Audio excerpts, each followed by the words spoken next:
entidad y ordenadora de datos en el presente proceso hará la presentación de la matriz que ya fue publicada en las páginas de contratación. Doctora Luzán. Buenos días a todos ustedes. Les agradecemos que nos acompañen, pero ahí hay una... una declaración. Es que adelantado el proyecto de 15 días solicitamos que también se utilice esta audiencia para aclarar ellos también. Sí, que me inquietud. Gracias. Echan la presentación y vamos a preguntar si hay Muchas gracias. Iniciamos con la matriz. Queríamos comentarles por metodología. ¿Hay alguna inquietud sobre el tema de la matriz de riesgo que ya quedó publicada? Bueno, ¿qué punto? Sobre todo reiterar las observaciones que ya había también lo que está con el mantenimiento de seguridad, pero reiterar unas observaciones que hablan, que yo ya lo he presentado sobre la matriz de garantía, porque es que revisando la ley, pues hay unas... De aquí, sí, de la matriz. ¿De qué punto nos puede decir los de inundaciones, los de la TRM, los de cambio del dólar. El ejemplo que yo les digo, pues específicamente la decisión clara que la distribución de riesgos tienen que ser distribuidas entre la parte que puede tener la capacidad de prever ese riesgo. Claro que nosotros, que yo les digo, la observación que reitero acá, es que nos están dejando los contratistas asumir todo el riesgo de las lluvias, de la cambio de la tasa representativa, de incluir nuevas normas que afecten su contrato, que eso es como quieren que los proponentes, que los contratistas podamos prever esos riesgos. En esos casos, cuando son unos riesgos que ni una parte ni la otra los puede prever, lo mejor es que por lo menos sean compartidos, no solo le asignen el riesgo al contratista, porque es que ni la entidad ni nosotros podemos prever que va a llover, así como hace 2 años que puede invernar tan grave, que afectó a todo el país, que se seca esa años o puede que vuelva a suceder en otro año. ¿Cómo vamos a prever eso? Que se cayó el dólar o que subió el dólar y afectó el precio de los materiales que tenemos. O sea, esos son riesgos que pueden ser compartidos y no solo asignados a los contratistas. Empecemos uno por uno del tema del TRM. Primero los precios. En realidad contestó es que nosotros tenemos que hacer la proyección del histórico del dólar para ver cuánto puede estar costando el dólar. Nosotros vamos a hacer un contrato de señalización con una proyección de estadísticas en eso. Lo que yo digo es que esos son unos gastos unos riesgos que tienen que ser compartidos, ¿no? Usted es responsable si el dólar sube o baja, usted es responsable si yo no lo veo. Es lo que prácticamente significa, o sea, por menos que sea compartido ese riesgo. Yo digo que sea tampoco todo para no fiar. A ver, sobre ese caso de la variación de la TRM, pues ahí, digamos, el gobierno nacional ha fijado algunas políticas que obviamente pues, no son tampoco de la entidad como tal, digamos, y comprendemos su inquietud sobre que pues, obviamente tampoco sería por parte del contratista la única responsabilidad, pero digamos, en este caso sí depende de ustedes también, pues obviamente que se haga una valoración del mercado, teniendo en cuenta que ustedes son, como dicen, los especialistas, son los expertos que conocen el mercado y que obviamente tienen, digamos, más presente cómo podría verse afectado, digamos, la condición de ustedes frente a la situación contractual en el caso de una ejecución frente a las variaciones que puede presentar la tasa interna de la TR. Por todo sería accesible que la TRM fuera el contratista si las cantidades establecidas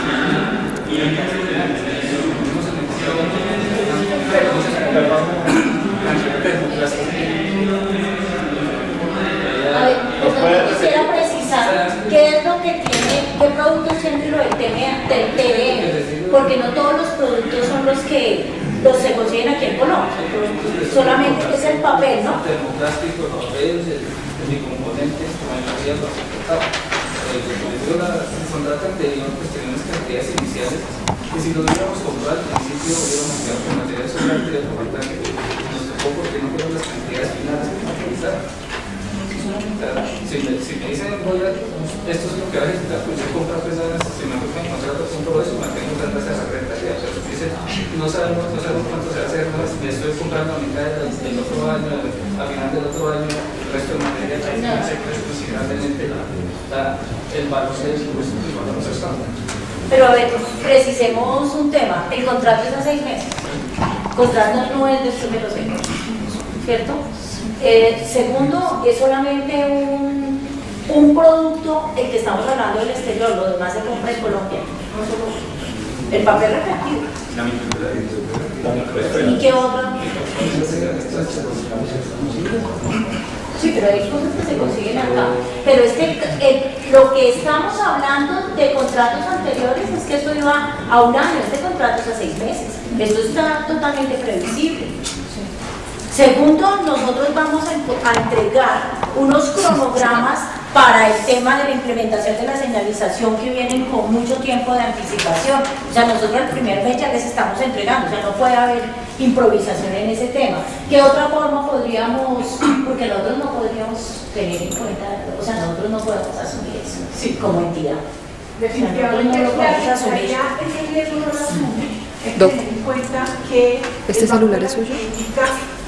Publica unas proyecciones sobre el comportamiento de la tasa representativa del mercado, y en función de eso el proponente debe hacer sus análisis y la propuesta que presente debe incorporar esos análisis que haga. Este es un riesgo que, además, tratándose de un contrato a tan corto tiempo, siempre es asumido por los contratistas que conocen el negocio, que manejan, digamos, las cifras, y en función de los análisis que hagan, presentan la propuesta correspondiente. Por lo tanto, es un riesgo que la entidad le asigna a los proponentes y a los futuros contratistas. Sí, igualmente la presión está en que así como puede subir, puede bajar también, ¿no? Porque es una tasa que está comportado dependiendo también del mercado internacional. Finalmente es algo que depende también de la variación internacional. Entonces, pues sería muy complicado para que la entidad lo asumiera. El otro riesgo es el de cambios o modificaciones de la normativa fiscal bien el 100% del contratista. Entonces, citaba el documento COMPES el 3714, donde habla que los riesgos sociales o políticos se por regla general es un riesgo de esta naturaleza, la suma de la entidad contratante, porque ese es el documento COMPES que los riesgos están dejando el 100% al contratista. Y lo que digo de las lluvias y las inundaciones, pues también el riesgo de la naturaleza, dice este documento COMPES, que siempre y cuando existan formas de mitigación al alcance de un contratista, los riesgos deben ser trasladados a él. Nosotros, ¿cómo podemos? O sea, si fuera, digamos, una obra civil de un edificio, uno puede a veces ver que ponen ahí plásticos y pueden cubrir la obra con carga, pero si aquí estamos hablando que vamos a hacer señalización por toda la ciudad. Nosotros había meses en los que podíamos salir a trabajar 2-3 días nomás de toda la cantidad de lluvia que había. Entonces, en este caso, pues, lo que sugiero es que ese riesgo también tiene que ser compartido, porque es que como nosotros vamos a poder mitigar ¿Y cómo sería su sugerencia para que la no, es entidad un riesgo compartido, que se por eso, pero ¿cuál es su propuesta? ¿Cómo lo ven que lo tendrá que compartir la entidad? La entidad tampoco puede mitigar nosotros, porque entonces asumen que nosotros sí lo podemos mitigar. No, pero por eso, ¿cómo ves que la entidad lo podría mitigar? No, yo no digo que lo vaya a mitigar, ni nosotros tampoco, lo que digo es que tiene que ser compartido. Pero ahí en principio lo que dice el COMPES 3714 es que los riesgos que vayan en relación al cumplimiento del objeto del contrato deben asumirse el contratista y los demás riesgos externos asume la entidad. Es como el principio de lo que busca ese COMPES 3714. En materia de estabilidad jurídica de los contratos, el artículo 38 de la ley 153 del 87 dice que se mantendrán vigentes las normas aplicables al momento de celebración del contrato. Eso en cuanto al tema de estabilidad jurídica, la norma a la que dispone ese tema. Y plantea ese artículo dos excepciones al tema de la vigencia de la aplicación de la norma del contrato al momento de la celebración, y es al momento de reclamar los derechos en juicio por parte del contratista o al momento de imponer sanciones. Solo bajo esos dos criterios se aplicarán las demás normas no relacionadas al momento de la celebración del contrato. En ese orden de ideas, siempre y cuando las situaciones en un caso particular o concreto no afecten el equilibrio económico del contrato, se mantienen las cargas públicas como están distribuidas en la matriz de riesgos en cuanto a estabilidad. Eso en relación con la aplicación del riesgo normativo. Riesgo normativo. Sí, yo estoy hablando del riesgo normativo. Okay. Pero en relación con la aplicación del riesgo con las lluvias, inundaciones o derrumbes, que es como viene la matriz, primero que dice que el contratista lo asume 101%, o sea, ni siquiera el 5%. Segundo, que inundaciones, una cosa son las lluvias normales, que es el riesgo que podría asumir el contratista, y otra cosa son las inundaciones y los derrumbes y las lluvias anormales y el riesgo anormal. Y si yo entro y me voy a la base del documento COMPES y a la base de la asignación de los riesgos, que la jurisprudencia se ha dicho, mientras el riesgo sea normal, mientras la situación sea normal, será asumida por el contratista, pero eso no queda claro dentro de la matriz de riesgo. Parecería que cualquier tipo, un derrumbe dentro de la ciudad de Bogotá no es un riesgo normal, eso es un riesgo anormal. Y los creadores que este tipo de situaciones, que son situaciones realmente de fuerza mayor, no deberían ser asumidas por el contratista. En materia de derecho civil, si existe un contrato privado, cada una de las partes asume su responsabilidad y asume su riesgo. ¿Y cómo asume el riesgo la entidad contratante? Pues asumiendo sobrecostos en el 50% y el contratista, por ejemplo, en el 50%. Esa es una manera de asumir ese tipo de riesgo. Pero asignarse en total, la totalidad del contratista en inundaciones y derrumbes es bastante exagerado. Pues nosotros como entidad lo que decimos es que bajo casos de fuerza mayor o casos fortuitos que estén dentro de la contingencia ordinaria del desarrollo del contrato, para eso entre los costos indirectos del contrato se tiene un porcentaje establecido para imprevistos. ¿Sí? Pero se agota. Sí, esos, ¿y qué es lo que ha hecho el Consejo de Estado frente a eso? Si se llegan a agotar los imprevistos durante el desarrollo del contrato, aplique teoría de la imprevisión, y bajo esa teoría de la imprevisión entre a equilibrar las cargas públicas del contrato y a estabilizar el equilibrio económico del mismo. De acuerdo, pero solo en casos particulares y concretos si la situación se presenta. Ustedes lo están convirtiendo ya no en un riesgo imprevisible, sino en un riesgo previsible. Y ahí está la gran diferencia. Al ustedes meterlo en la matriz de riesgo y meterlo como un riesgo previsible, esas inundaciones, esa fuerza mayor, o sea, esa fuerza mayor por ese hecho, no la fuerza mayor en general, porque hay otras fuerzas mayores, pero esa fuerza mayor por ese hecho, ya ustedes le quitaron el requisito de imprevisibilidad y lo volvieron previsible. Al volverlo previsible, ya lo están asignando al 100% y no vale nada lo que usted está diciendo, nada. No valdría la jurisprudencia porque usted ya lo volvió previsible. Sí. O sea, ¿y cuál sería su alternativa? O sea, ¿cómo lo proponen? O sea, ¿simplemente compartirlo? Sí, compartirlo. No, ¿qué tiene de malo que nosotros lo hubiéramos previsto dentro de la matriz? Por eso, ¿cuál es el tema de haberlo dejado en la matriz? ¿Previsible de qué? Si las lluvias eso es una matriz de riesgo, de que va a haber lluvias.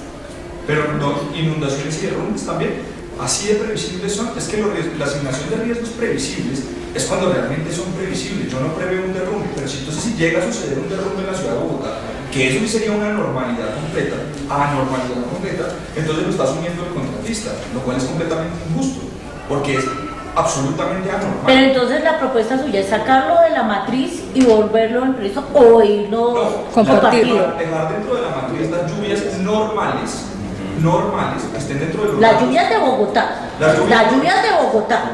Porque hay unas lluvias de de Bogotá que no nos podemos mover de ahí. De acuerdo, estoy de acuerdo, las lluvias normales, pero hay unas lluvias anormales que el DANE se notificó, por ejemplo, a finales del 2010 y principios del 2011. El DANE dijo, los índices pluviométricos para estas dos temporadas que hubo, octubre, noviembre de 2010 y marzo, abril, mayo de 2011, fueron anormales.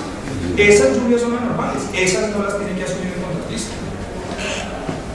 Si usted me deja en la matriz... Pero es que esas lluvias, ¿quién las tiene que asumir? Ni la entidad ni el contratista. O sea, son lluvias que ¿qué?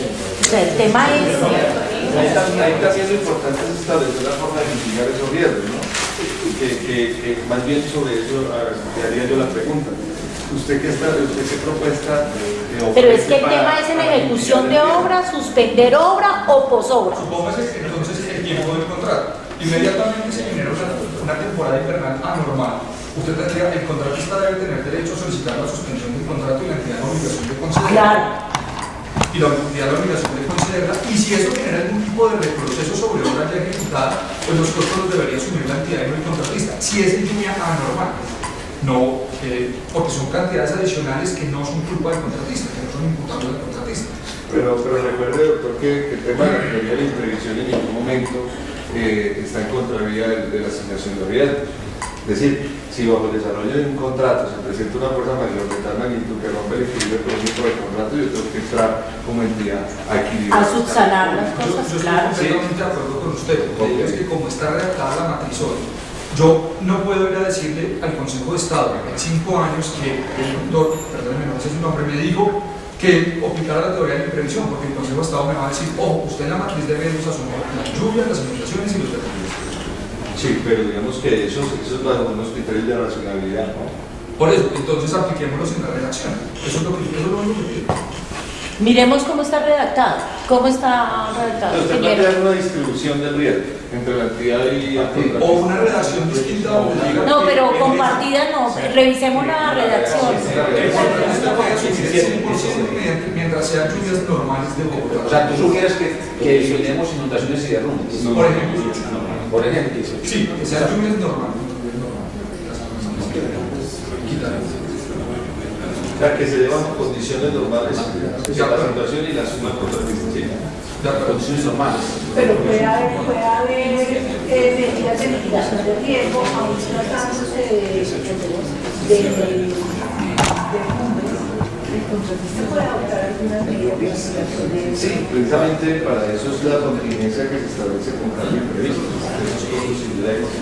Pero si en ese momento esa contingencia que se establece desde el contrato no suple los costos del mismo, pues hay que ir un rompimiento de cargas y tiene que entrar las investigaciones.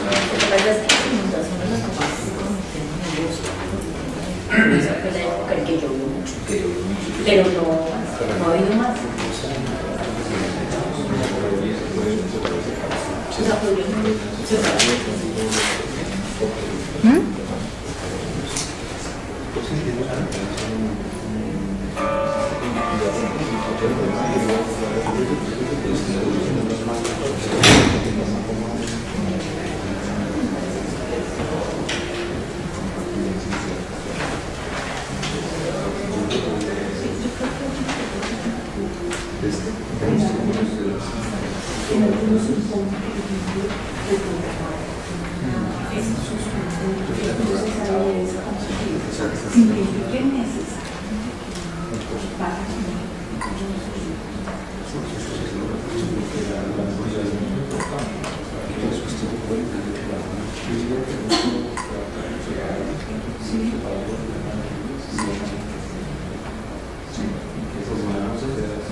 Entonces,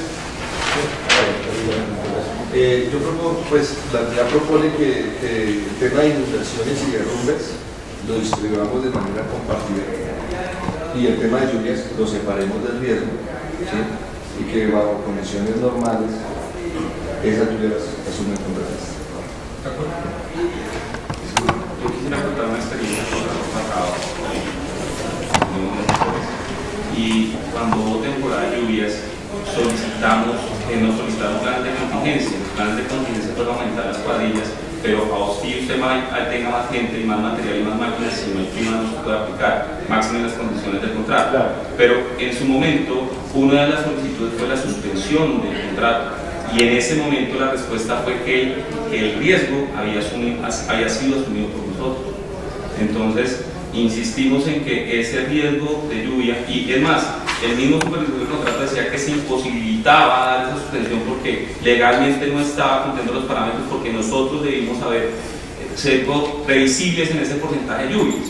Entonces, lo que no queremos, bajo la exposición jurídica que habla el señor de la PA, es que nuevamente nos suceda lo mismo, o si no, cómo se va a proceder operativamente. La forma de mitigar un riesgo. Pero es que ahí hay que aclarar, porque lo que tú estás diciendo no es un plan de, eso no es una mitigación. O sea, cuando yo digo mitigar es porque yo tengo preparado algo antes de. Lo que tú estás hablando es prácticamente es un plan de contingencia, que es muy diferente.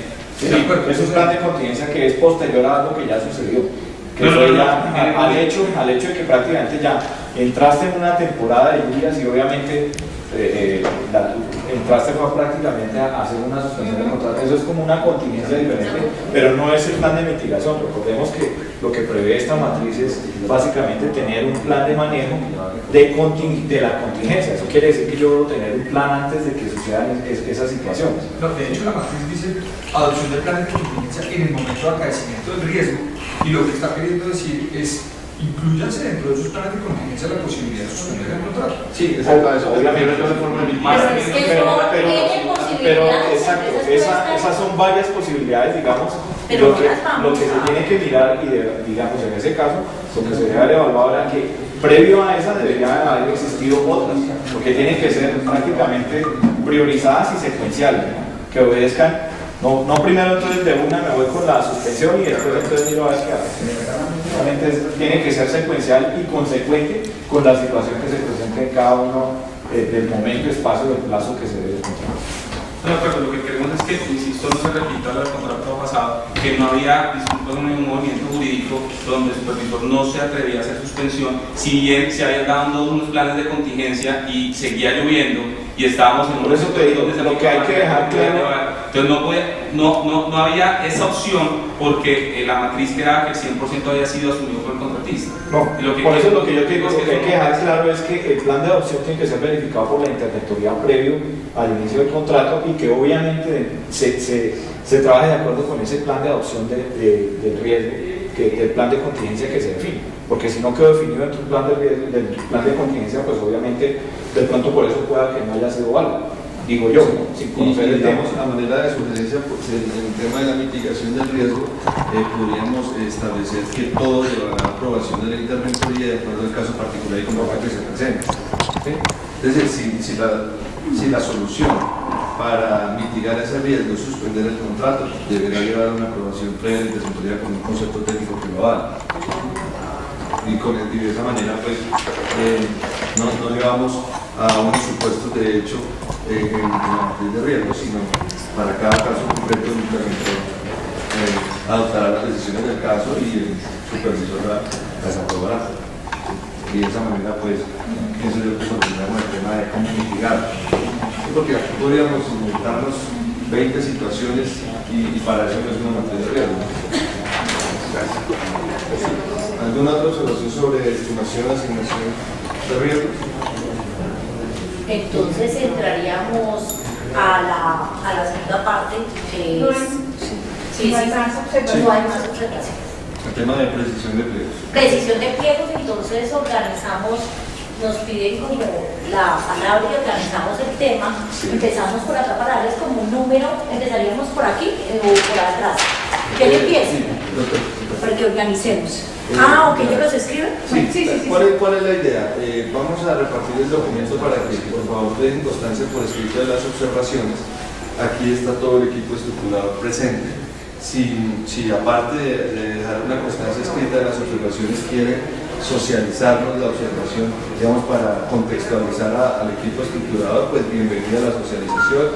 Aquí hay disponibilidad del pliego, si quieren nos referimos a algún punto específico vamos a ver.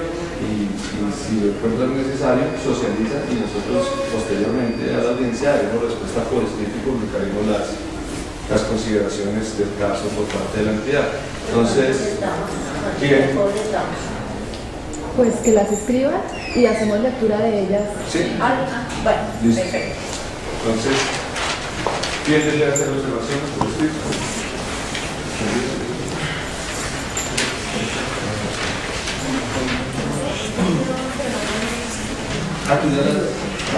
¿Y quieres socializar? Si quieres, pasa acá al frente, nos explicas cuál es la observación y, como te digo, posteriormente daremos respuesta por escrito. Sí, pero por el fin de que el equipo estructurador, digamos, se contextualice sobre la observación. Pues.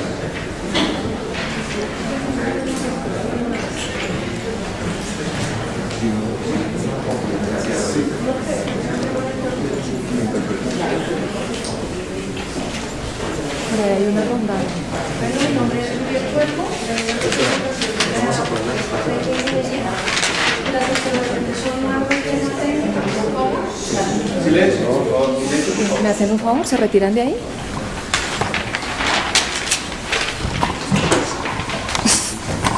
Las observaciones que procuramos son más del tema técnico, incluidas en el anexo técnico del centro para proyectos.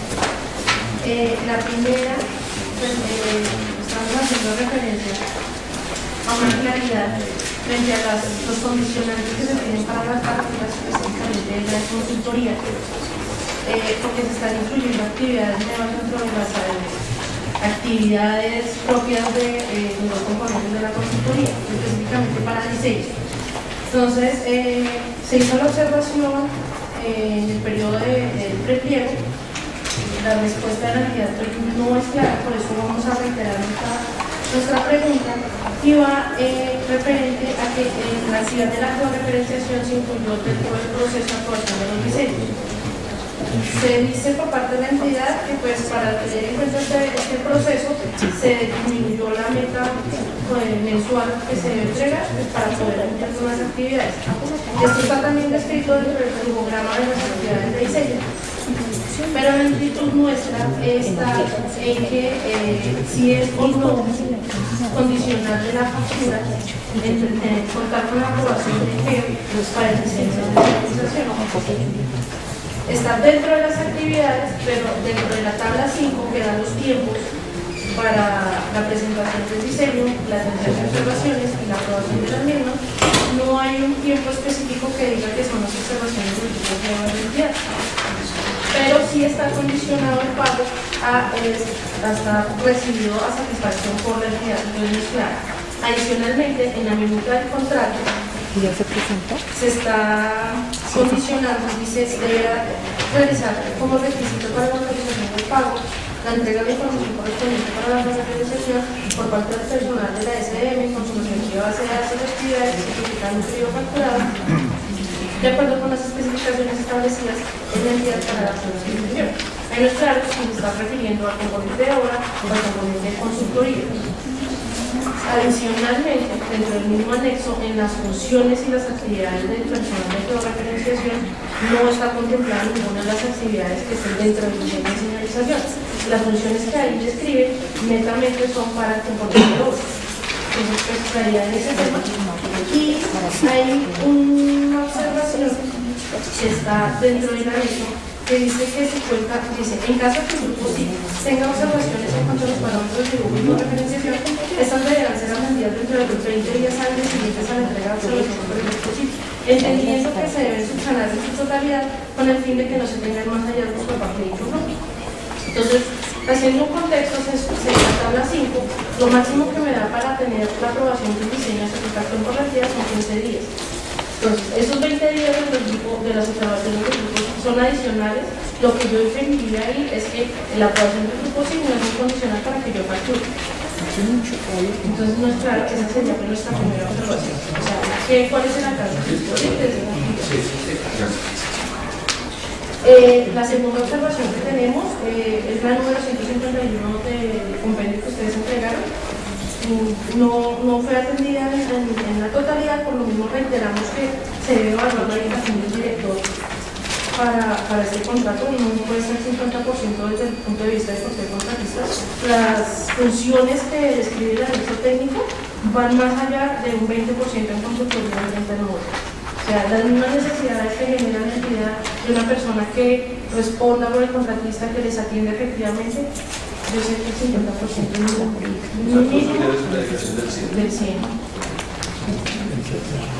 Adicionalmente, hay un tema de interpretación de actividades de funciones de los personales dentro del anexo, que es del especialista de tránsito y de la secretaria. Por experiencias anteriores ya hemos tenido inconvenientes con el manejo del aplicativo y el manejo de correspondencia, y es ambiguo en el anexo la función a quién está destinada. Entonces, nosotros en las observaciones entregamos un comparativo de lo que están pidiendo que hagan los especialistas y de lo que están pidiendo que hagan las secretarias, y realmente pues no hay dos funciones. Lo importante es aclarar el tema, porque adicionalmente se le están delegando las nuevas funciones a los especialistas de interventoría, y pues queremos que el flujograma del procedimiento sea lo más claro posible. Por último, estamos solicitando incluir en el anexo técnico las fechas máximas del recibo de correspondencia en la recta final del contrato, teniendo en cuenta que los plazos máximos de atención y aprobación de los oficios no permiten que el contratista reciba hasta el último día del contrato, porque no va a poder cumplir con la atención o estaría haciendo un periodo adicional que no es reconocido. Entonces, entonces lo importante es que dentro del pliego quede muy claro hasta qué fecha o qué periodo anterior a la finalización del contrato que sea claro. Esa parte.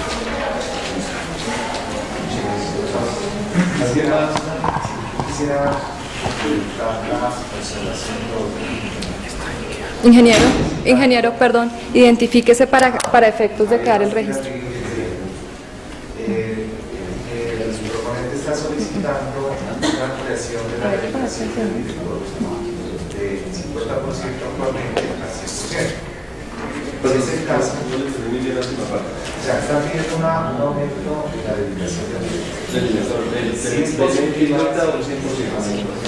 si es positiva la respuesta de la Secretaría, solicito que también se ajuste el presupuesto de consultoría en ese sentido.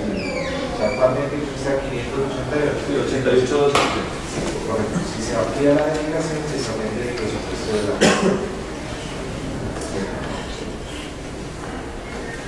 ¿Alguien más desea socializar alguna observación sobre precisión del pliego?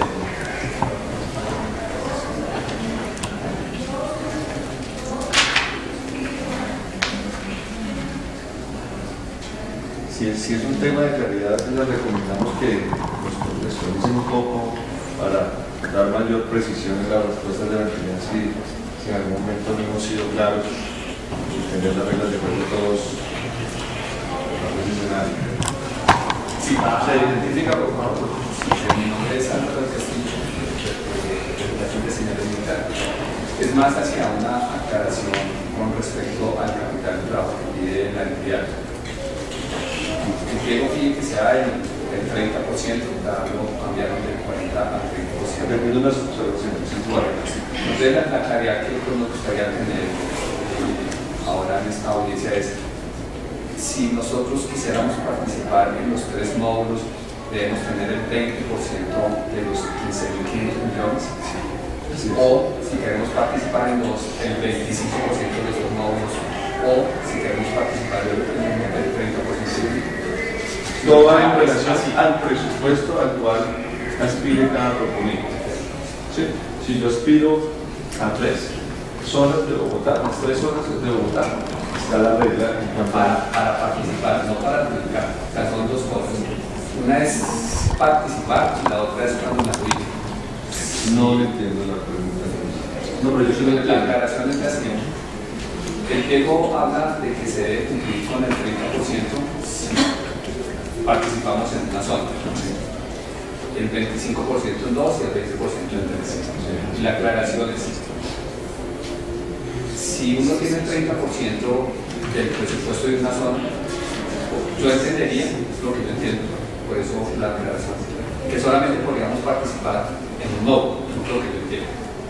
Si tenemos el capital de trabajo que da para eso, desde la situación contenido en el grupo, sí. Para participar. Si tenemos el 25% de las dos zonas, podríamos participar en dos zonas.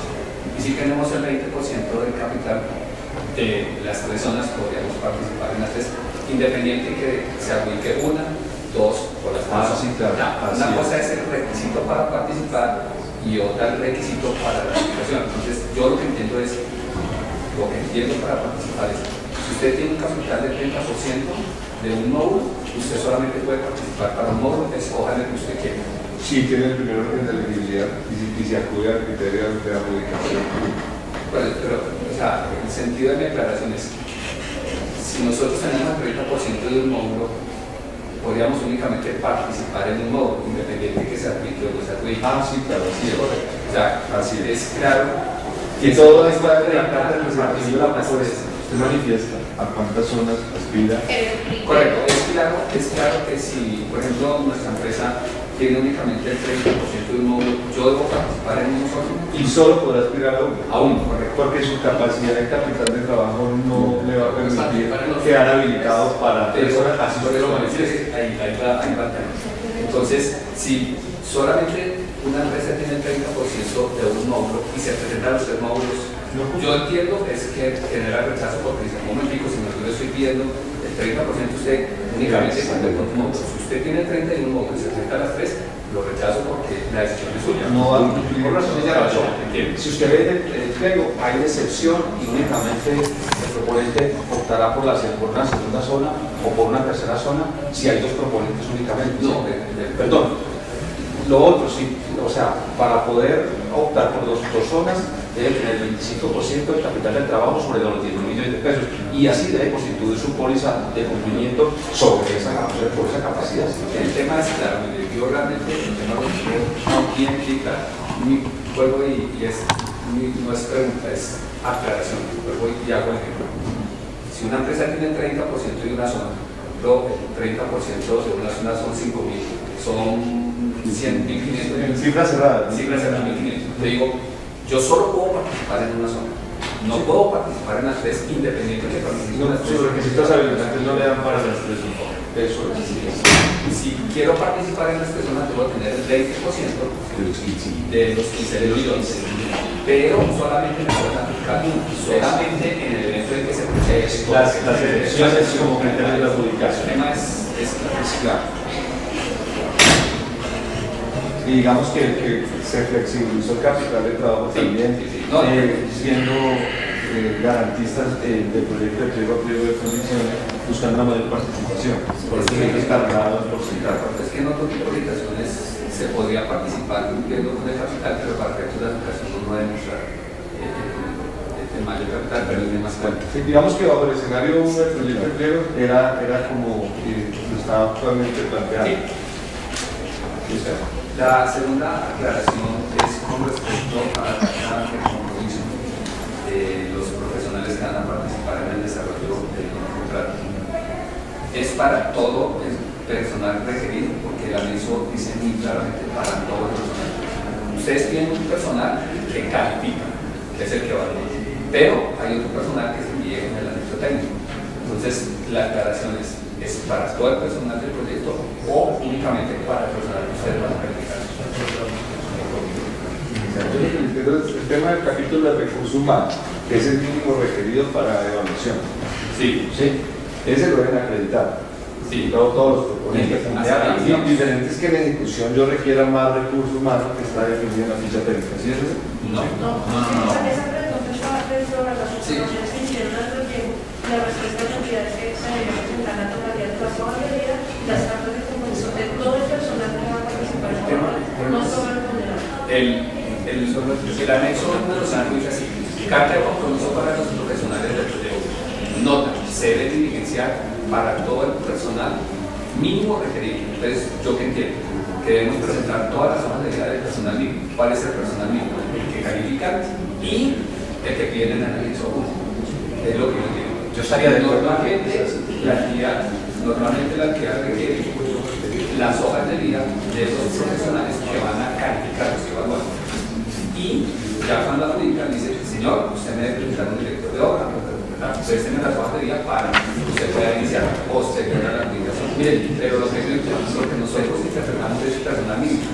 Pero realmente cuento una cosa, lo que pasa es que cuando uno pide un requerimiento técnico mínimo es habilitante, ¿sí? Y tú frente a qué lo vas a cotejar, ¿sí? Si sencillamente yo estoy colocando un papel nomás, o sea, yo no tengo el fundamento para yo decir si ese requerimiento técnico mínimo que yo estoy pidiendo ahí se ajusta a lo que yo estoy pidiendo. Entonces creo que se cae en su peso que yo únicamente lo pide en papel nomás, o sea, yo lo debo de verificar, que sea verificado, ¿sí? Para que otro proponente no me vaya a decir, mira, esa hoja de vida del señor que llegó ahí, eso no es cierto. Ese diploma que está apuntando ahí, ese diploma no es falso. Es simplemente una aclaración en lo que tiene que ver con requerimiento técnico mínimo. El tema, y hablo con el capitán de trabajo, el tema es claro, nosotros lo tenemos claro qué es lo que vamos a hacer, pero vuelvo ya con la aclaración, es solicitar una aclaración, presentar las hojas de vida del personal mínimo que ustedes piden, porque si es del personal mínimo es muy cierto que solicitan. A ver, las hojas de vida son para el recurso mínimo, o sea, con personal, para una zona, en caso de que se presente la eventualidad de que sean 2 o 3 zonas, no, es para una, es el todo el personal para una zona, el mínimo. Sí, no, vuelvo ya a la pregunta. Para todos, es decir, para una zona, si yo aspiro para 3 zonas, por ejemplo, yo voy a presentar el personal mínimo requerido para una zona. ¿Sí? Acreditar con carta de compromiso, la hoja de vida. Pero yo creo que hay que hacer una solicitud de que no sea, sino solamente calificable, es que todo el personal, al echar las hojas de vida, realmente se desborda para una propuesta, porque aquí es mucha demanda. Y para que el que aspire, digamos, a 3 zonas, deberá presentar el mismo personal mínimo requerido para la zona 2 y la zona 3 a la interventoría previo inicio del programa. Es correcto, pero yo pensaría que para una zona, presentar todas las hojas de vida de todo el personal. Entonces también tendría la otra pregunta, ¿qué pasa si una persona que todavía no tenemos una expectativa, vamos a hacer una propuesta, si un funcionario, una persona que cumpla con los requerimientos mínimos se presentan más de una propuesta, ¿eso es posible? Pero segundo, adicionalmente creo que es desgastante para hacer la propuesta porque es una expectativa que vamos a presentar y ustedes van a calificar un personal seleccionado a ese personal mínimo, que es el que vamos a presentar las hojas de vida y la carta de compromiso, en donde a ellos sugeriría que no se puede ser posible que ese personal se presenten 2 propuestas, pero solamente para el caso de los evaluables, no presentar las hojas de vida de todo el personal, porque nos toca entonces... Perdón, ¿se identifica por favor para efectos de la observación? Luis Orlando Rubiano y Covilla Trinidad. Bueno, lo primero es que la entidad está exigiendo una vinculación laboral.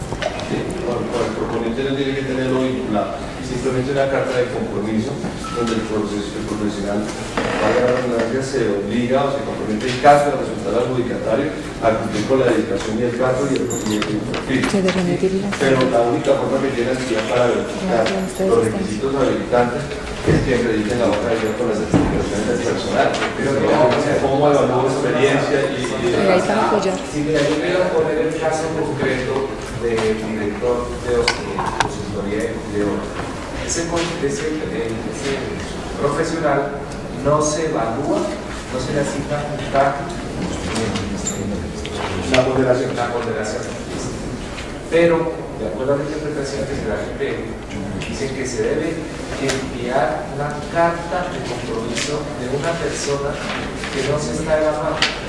Eso nunca se ha enviar. Y la solicitud es que no se haga en este proceso, no se haga, que solamente sean cartas de compromiso de especialista de tránsito, ingeniero de sustanciación, ingeniero de diseño, no más. Esa es la presentación concreta. No va la evaluación de las propuestas para ustedes va a ser dificilísimo, porque son evaluar las hojas de vida de cuántas personas, o tantas personas.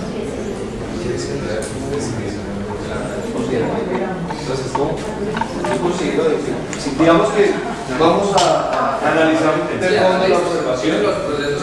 Yo entiendo la complejidad tanto de ustedes como de nosotros en la cantidad de personas. Pero digamos que simplemente el ejemplo señalado que lo que busca la entidad es determinar que ese perfil No, pero mínimo que si me lo estamos presta. necesitando para obtener una idoneidad y experiencia del posible contratista, pues efectivamente pueda acreditar esas condiciones en su personal mínimo. Eso es clave para poder resolver este tipo de controles, si es de alta complejidad. Pero vamos a analizar la observación en ese sentido. Su sugerencia para resumir es que solo se evalúe como requisito habilitante y que simplemente Presentamos una relación de posibles de los clientes y de los usuarios. Le solicitamos, vamos a recibir las observaciones y le damos la respuesta como está previsto en el pliego entre estos días. Entonces, ya las pasaste. Alguna cosa que por lo menos le hagan las preguntas. Sí, eso sí lo vamos a hacer.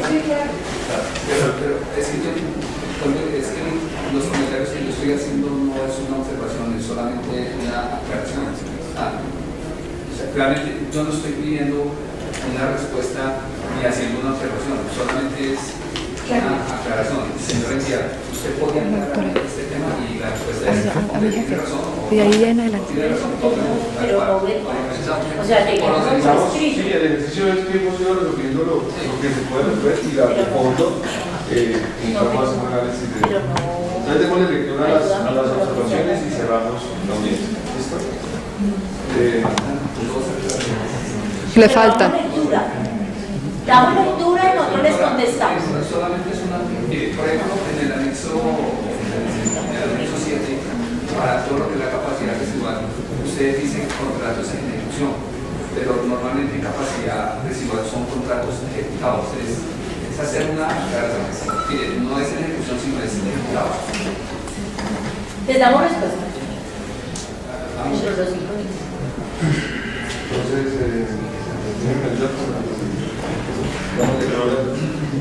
yo quería decir una cosa adicional. Mi nombre es Gabriel Pulgarín de Marcas Viales. Le quería hacer una solicitud respetuosa a la entidad. Simplemente quería solicitarles que en aras de una evaluación objetiva, en caso de una propuesta nuestra, que no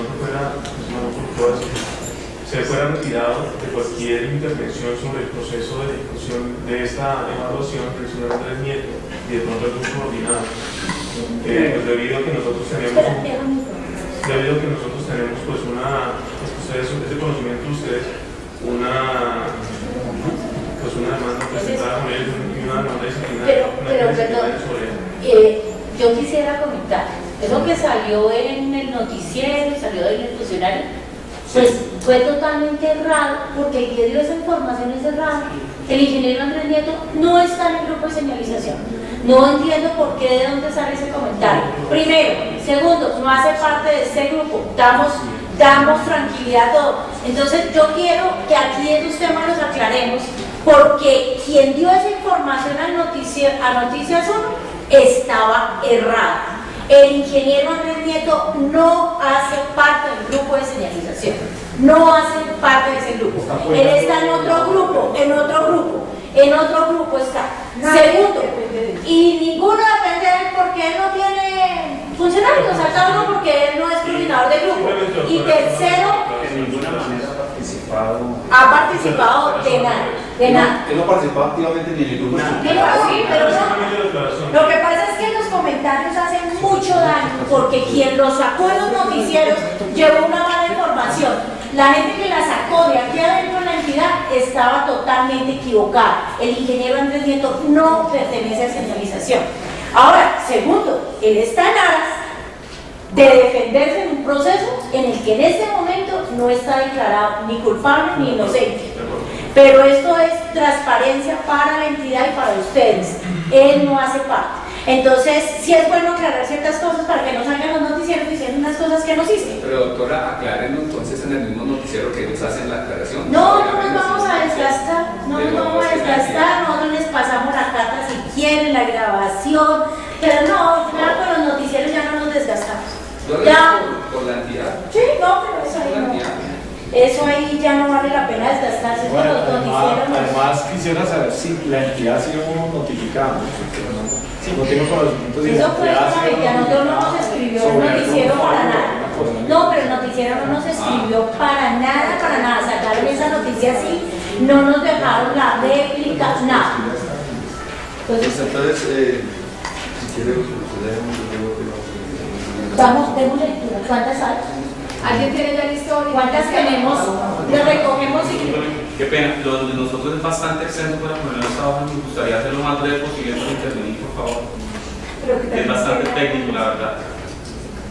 Si no lo permite. Claro, están en el término. Están también en términos de hacerlas llegar. No, pues teniendo en cuenta que pues todo el grupo de evaluadores está acá, y pues, a veces el papel no es suficiente para expresar las dudas. Seré lo más breve posible.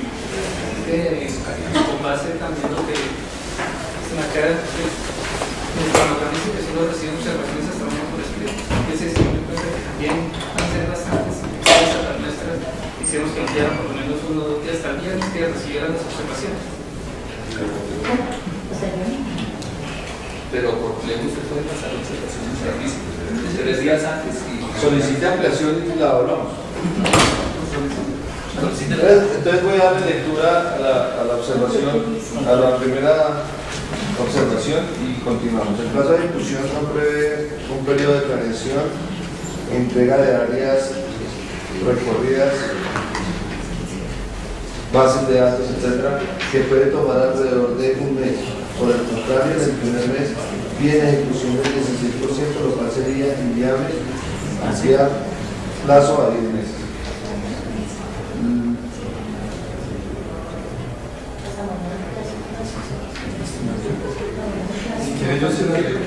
Por favor, que se la lea. Sí. No, pero está complicado, entonces para después. Es que sí, va a falta que le dé lectura porque yo no sé cuál es la segunda. Sí, más bien para efectos de no caer en imprecisiones que cada persona la lea aquí para el registro y cerrar. Bueno, lo primero es ampliar el plazo de ejecución. La primera observación es relativa al plazo de ejecución. Ustedes han sido ya enfáticos en que el plazo de ejecución es muy corto y el efecto es muy corto. Se requiere mínimo un mes de planeación. Y están pidiendo en el primer mes de ejecución del 16%, lo cual pues es imposible ejecutar en el primer mes del 16% y tiene que haber entrega de varios recorridos. Yo simplemente hago mi observación, pero no es cierto, sí se puede. Bueno, si quiere cuando yo termine usted puede repetir lo que quiera. Además, en los pliegos establece que la entidad va a entregar insumo para... Si quiere yo las termino todas. Sí, por favor.